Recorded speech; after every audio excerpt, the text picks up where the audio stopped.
Salut, bienvenue dans ce tuto aquarelle mouton. Une première partie pour les débutants avec la technique du retrait de blanc et une deuxième partie expert avec la technique du glacis et la technique du retrait sur sec. Et si t'es sage, il y aura même un bonus. Tout ça, ça va nous permettre de tester ce qu'a dans le ventre notre nouveau papier bambou de la marque Anémule et que j'ai acheté en carnet de voyage.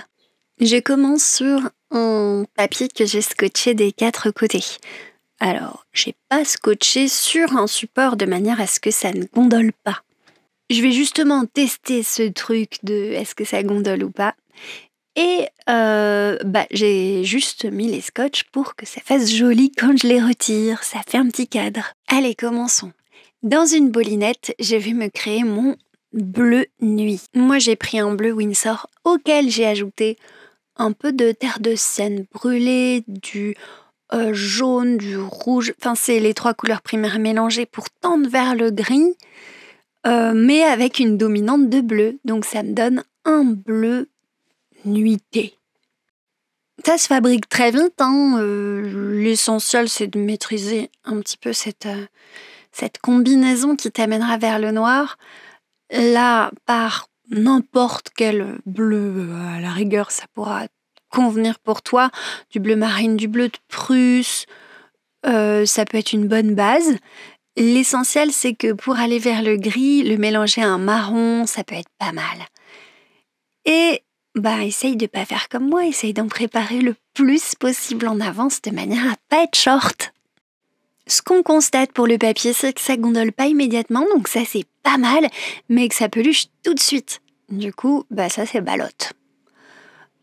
Tu vois que pour faire un espèce d'horizon, je rajoute assez directement un peu de marron dans mon bleu et je fais de grands mouvements horizontaux comme ça.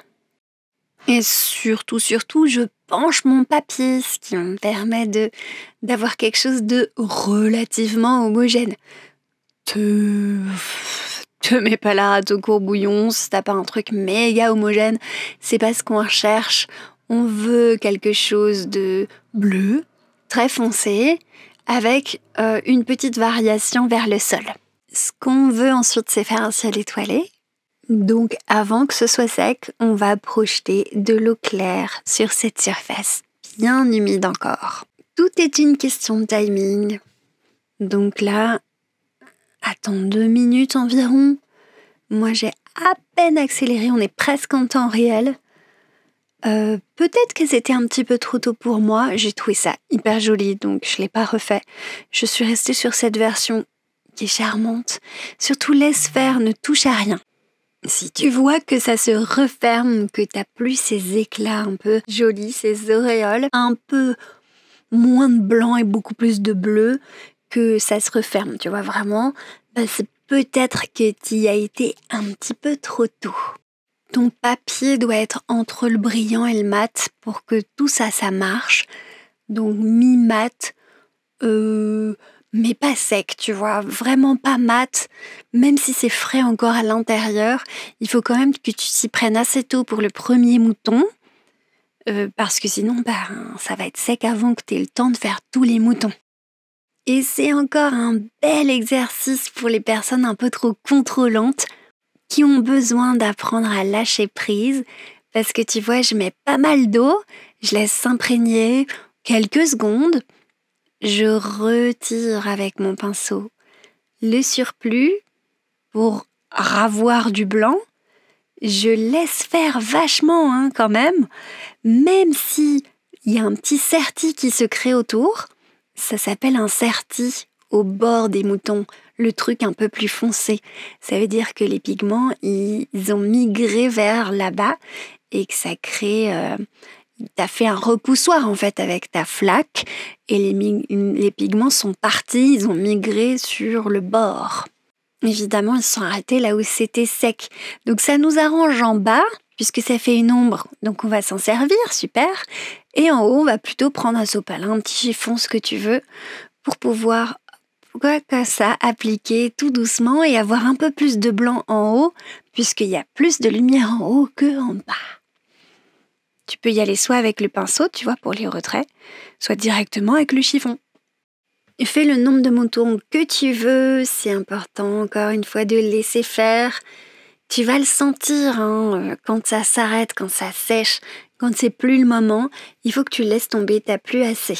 Donc éventuellement fais un mouton sur 2 répartis pour pas être pris au dépourvu. Moi je les ai fait dans l'ordre, mais bon, j'aurais pu ne pas faire le dernier, tu vois, on aurait été assez équilibré, mais là j'ai commencé au bon moment.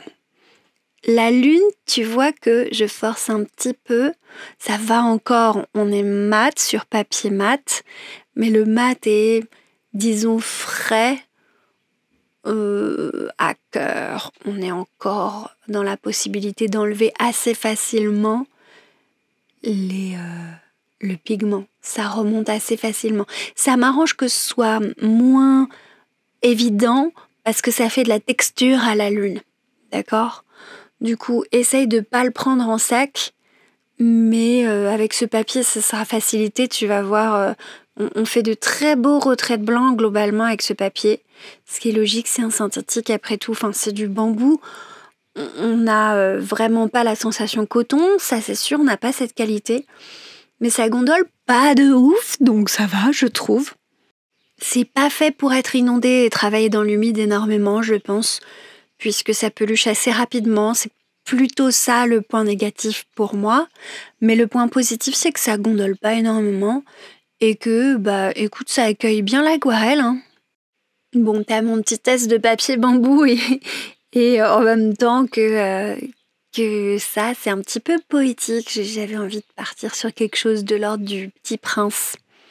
Un truc facile à faire pour toi, sans prise de tête, qui puisse être fait pour un débutant ou même pour un expert, parce que après tout, t'as le droit d'avoir envie de faire un petit peu quelque chose de pas méga réaliste et qui fait du bien, c'est trop mignon. Tu vois, je rajoute pas grand-chose au mouton, j'espère que ça parle de soi-même. Là, mon mélange, c'est du bleu Windsor avec un marron Van Dyck, mais il est vraiment, vraiment très marron froid. Et ça me fait un beau noir. C'est splendide. Évidemment, tu comprends qu'il n'y a pas énormément d'eau là-dedans, parce que c'est très, très compact, quoi. Et j'arrive à faire ce noir-là très, très compact, mais tu peux prendre du noir directement si tu en as dans ta palette. Moi, j'aime bien le faire en riche, c'est une petite coquetterie. Et c'est mon pinceau Isabelle numéro 02, je crois. Il est tout petit, ça me permet de vraiment mettre très peu d'eau à l'intérieur. C'est quand même pratique d'avoir dans sa palette un tout petit pinceau. Essaye de pas t'en servir en fait. Essaye de t'en servir juste pour ça, pour vraiment finir les détails. Si tu t'en sers trop, t'as tendance à faire des tout petits trucs et du coup tu fais plein de marques sur tes aquarelles qui mériteraient le traitement avec un pinceau un peu plus gros. T'as vu, c'était hyper vite fait, hyper mignon. Ça t'entraîne avec les retraits blancs, vraiment. Je suis pas mal contente de celui-là. Je suis sûre que il va satisfaire pas mal de gens. N'oublie pas d'être contente de ce que t'as fait. C'est hyper important de savoir que tu n'auras pas la même chose que moi. T'auras pas le même papier, t'auras plein de variations de couleurs, etc. Donc, sois pas trop dur avec toi, c'est hyper important. Et puis, tu peux attendre d'avoir un œil frais pour le regarder le lendemain. Tu verras, c'est toujours mieux. Pendant que je te parlais, je suis passée directement au mode expert avec un gros pinceau. Je m'embête vraiment pas, ni je dessine, ni rien du tout. Avec un gros pinceau synthétique de la marque Winsor & Newton, la partie professionnelle, c'est le numéro 8. Il est rond, il est tout bête. Et je me fais mon under, mon dessous. C'est-à-dire que je fais un dessin à main levée. Évidemment, tu n'es pas obligé de faire ça. Tu peux faire un petit dessin au crayon léger qui abîme pas le papier et ça peut te permettre d'être un peu rassuré en faisant les choses, disons. Très globalement, un mouton, c'est blanc. Donc, On n'est pas en ton sur tout, blanc sur blanc réellement, évidemment. Donc on va se faire plusieurs nuances de beige. Pour ça, on va taper dans les couleurs un petit peu riches et on va mettre plein d'eau pour délayer sur les premières couches. Je veux quelque chose qui puisse tendre un peu vers le vert, comme en bas à droite, tu vois, avec tout un tas de trucs j'ai mis moi dedans. Hein. Je mets toujours énormément de couleurs et puis je vois où on en est. Tu vois, je fais beaucoup de tests et quand je suis à peu près contente de ce que j'ai sur ma palette, je regarde ce que ça donne sur le papier. À côté, tout autour, c'est du papier. Oui, j'ai beaucoup la question. Ça me permet de tester la couleur encore plus précisément une fois que je suis contente. Du coup, je vais aller mettre aux endroits qui sont ombrés un petit peu de bleu. Je reste très transparente sur les premières couches. Ce que je teste avec le papier Animule ici, c'est sa résistance au nombre de couches. Je vais faire un nombre de glacis incomparable pour ce mouton. Évidemment, quand tu es dans un style plus classique, c'est ça, hein, la technique favorite, c'est partir du plus clair vers le plus foncé. Essaye de ne pas faire des couches trop monochromes. Plus tu es un expert et plus ça se voit parce que dès le clair, tu as employé plein de couleurs. Ok ? Tu as des sous-tons riches, des sous-couches riches. Et ces sous-couches, tu les fais monter en valeur au fur et à mesure. D'accord ? C'est vraiment la base de la technique du glacis quand tu veux faire quelque chose de assez vraisemblable. Là, il y a 2 étapes pour ce mouton globalement, grosso modo. On a d'abord les glacis de toutes les couleurs, avec quelque chose qui à chaque fois se rapproche du beige, mais a une tendance un peu rosée, une tendance un peu jaune, etc. Et à la fin de toutes ces superpositions de ces glacis, qu'est-ce qu'on a ? On a un retrait de blanc sur sec qui est très très autorisé par ce papier. C'est vraiment très sympa, ce papier bambou. C'est un papier d'étude malgré tout pour moi. Hein. Mais il coûte pas cher et il a une bonne résistance au retrait, quelque chose de très correct. Je vais pas bosser dans le mouillé avec, mais pour faire tout un tas de choses, un petit carnet de voyage ou je sais pas quoi, ça peut être très très très pratique. Donc définitivement, je penserai à me l'acheter en plus grand format. Je ne te fournis pas la photo d'origine parce que c'est une photo que j'ai prise sur internet cette fois. Donc il y a plein de fois où je vais pouvoir te fournir la photo d'origine, notamment sur les portraits, parce que tu sais que pour mes œuvres, mes vraies œuvres artistiques à moi, donc les portraits en général, c'est d'après des photos souvent que j'ai faites moi, et donc ça me permet de pouvoir te les partager avec confiance. Là, j'avoue que c'est un peu un site un peu scientifique sur le mouton, tu vois, donc bon, je te le partage pas, mais en gros, le principe expliqué devrait te suffire, non pas à reproduire ce que j'ai fait, tu sais que je t'encourage toujours à faire un petit peu tes propres expérimentations, mais à écouter un petit peu la technique que j'ai employée, à regarder éventuellement plusieurs fois, ça m'arrange en plus sur YouTube, ça me fait des vues, la vidéo, et à t'approprier le truc tant et si bien que tu peux par la suite faire tes propres versions. Essaye avec d'autres couleurs que le beige. Là, c'est quand même un peu un exercice autour du beige, j'avoue. Tu vois un petit peu la photo sur la gauche et tu vois que je suis assez loin d'être très très réaliste et d'avoir fait quelque chose de qui correspond vraiment à la réalité à ce stade. Mais ça va se dessiner au fur et à mesure et tout va se préciser au moment des retraits blancs où je vais ajouter cette espèce de texture laine qui va finaliser le tout, je trouve.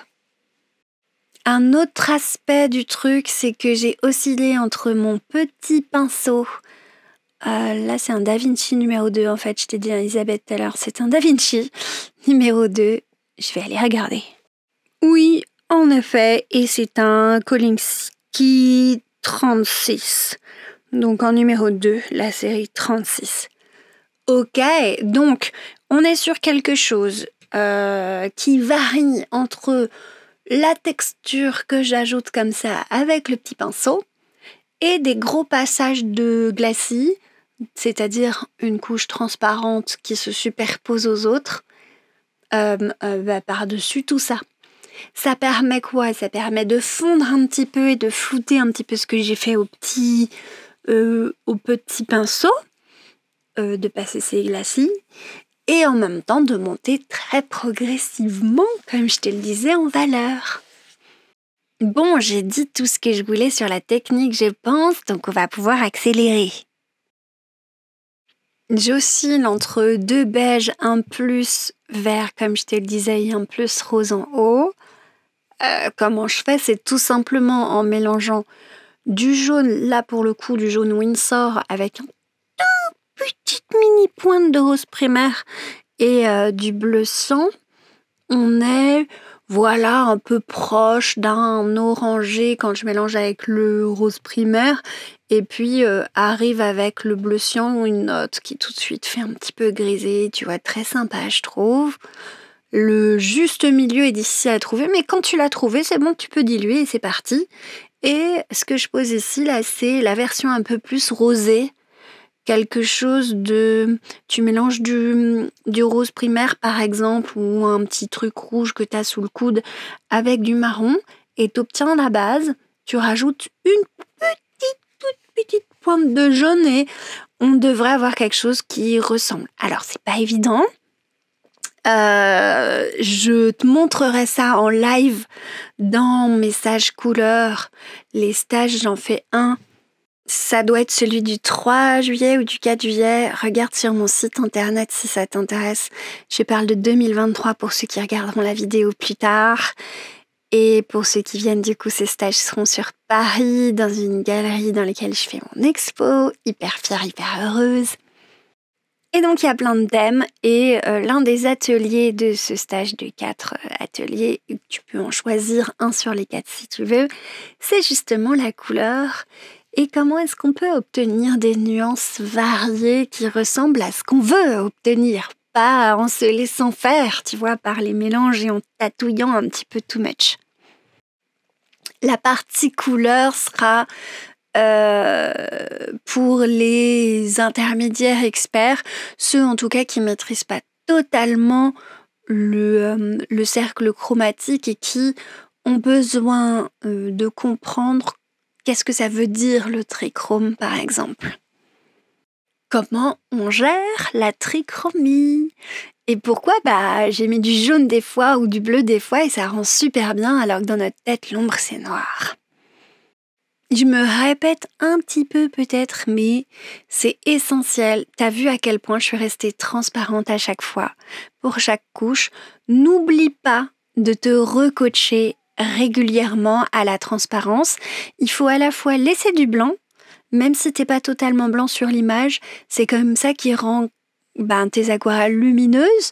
Donc n'oublie pas, même si tu n'as pas de blanc pur sur ta photo, de laisser du blanc pur, c'est important, et de l'entourer, ce blanc pur, de le valoriser avec des couleurs très claires quand même qui l'encadrent et qui font que t'as pas laissé du blanc pur pour rien, tu vois, t'as quand même une variation de valeurs hyper importante. Donc là, on a joué sur les valeurs et sur les couleurs, les deux en même temps. C'est pour ça que c'est un truc expert, parce que il faut monter tout ça avec plein de glacis, tout ça. Et encore une fois, ça ressemble pas au début à la texture de la laine, mais tu verras, quand on retire le blanc, c'est très très plausible. Tu vois que des fois, je pose aussi quelque chose de foncé. Alors, soit je le retire pour faire du retrait de blanc, parce que en posant la couleur, ça a posé de l'eau et ça permet de soulever la couche du dessous. Du coup, je la retire tout de suite et au lieu de faire une superposition, ça me permet d'effacer un petit peu et de faire de la lumière sur le côté de la laine, donc de retirer un petit peu les couleurs.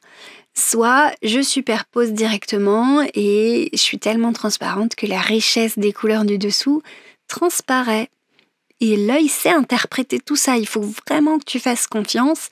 Si tu as ajouté une pointe de bleu, une pointe de jaune, au bout d'un moment, l'œil, il le voit, quoi, il le sait.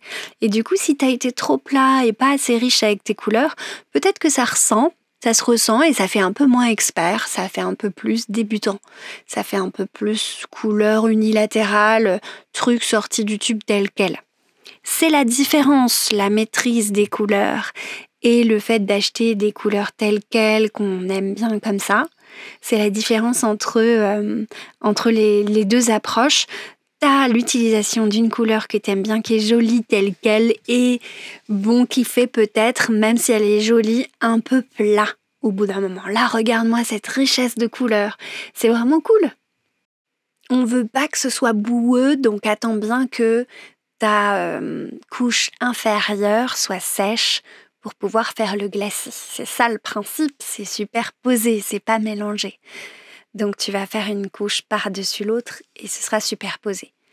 Là, je fais très très attention à pas perdre l'éclat de jaune dans l'œil du mouton. Ouh, il me fait rire celui-là.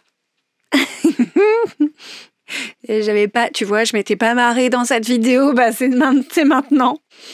Oui, bon bref, du coup, je note bien que je n'ai pas du tout coupé, j'ai juste accéléré.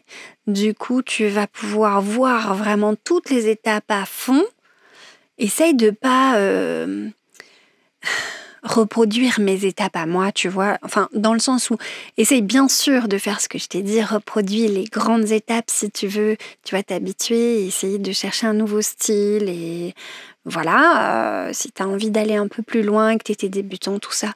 Vraiment, passe par les étapes que je t'ai indiquées, glacis puis retrait, comme ici, ce que tu vois. Retrait de blanc, c'est-à-dire que tu disposes sur sec de l'eau et puis tu l'enlèves avec une brosse synthétique. Ce que je vais juste dire, c'est essaye de faire tes propres phases de couleurs, etc. Fais tes expérimentations sans suivre à fond tout ce que je vais dire, tu vois. C'est important que tu comprennes dans ta chair ce que je raconte. T'as vu à quel point c'est cool sur ce papier de retirer du blanc, franchement. Contente de mon achat, j'avoue. Et oui, contente surtout de l'effet que ça produit. T'as vu à quel point c'est facile de corriger des bords qui sont un peu trop nets avec ce papier. Il suffit de prendre de l'eau claire, de l'appliquer sur l'endroit que tu souhaites flouter et paf, un petit coup de sopalin vers dans le sens où tu veux le retirer. Très très cool, ça produit un effet flouté assez gratuit, je dois avouer. Ok, donc on valide le papier bambou à Nemul pour non pas quelque chose en mouillé sur mouillé, donc le travail dans l'humide, mais pour un travail sur sec, c'est génial. Moi, je trouve ça très cool, pas trop cher et très écolo. Voilà, rien à dire de plus. Et comme t'as été méga hyper sage, t'as mérité ton bonus. Un mouton pour version intermédiaire, ni expert ni débutant. T'as envie de t'entraîner, par exemple, à maîtriser un tout petit peu plus l'eau, je pense que c'est un exercice pour toi. Et donc, je te montre mon pinceau. Oui, c'est le numéro 8. Oui, je l'ai dit tout à l'heure, tout à fait en synthétique de Winsor & Newton. Et c'est très simple pour moi, j'ai l'impression, ce bonus que je vais te montrer. Encore une fois, navré, je sais que ça va en traumatiser 2-3. Je sais, j'ai pas fait de dessin. Mais c'est un mouton, tu vois, les gens, ils savent pas trop comment c'est un mouton, donc on peut s'en sortir comme ça. Du coup, pour faire dans le mouillé, j'ai fait 2 grosses boules l'une à côté de l'autre et une petite boule pour la tête. Et ça me semble suffire. Et avec mon beige que j'ai créé, je vais déposer dans l'humide la couleur. Je l'en dépose un peu sur la tête et ça me permet d'avoir une base de mouton très cool en 2 secondes. Et si tu dois retenir quelque chose de cette vidéo, franchement, retiens le fait que c'est bien d'utiliser une certaine variété dans la couleur.